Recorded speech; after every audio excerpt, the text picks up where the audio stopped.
How to book Uber for someone else. Hi everyone, I'm here to assist you today. Without any delay, let's jump right in. First, open Uber app on your device. Make sure you're logged into your account. Then, simply click on Enter Pickup Location at the top. Enter your location here and press on your location. Then select Where to.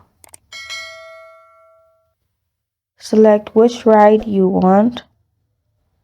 And then press on Choose, Wait, and Save. Press on Confirm Pickup. And then you'll find Is this trip for someone else? Click on Yes. Then you can choose people from your contacts or simply add their first name, last name, and phone number manually and press on Add Rider.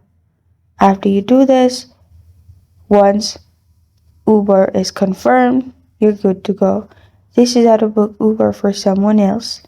Thank you for joining me today. If this video helps you out, please leave a like and subscribe for more. Got a question or want to suggest a topic? Comment below. Thank you for watching.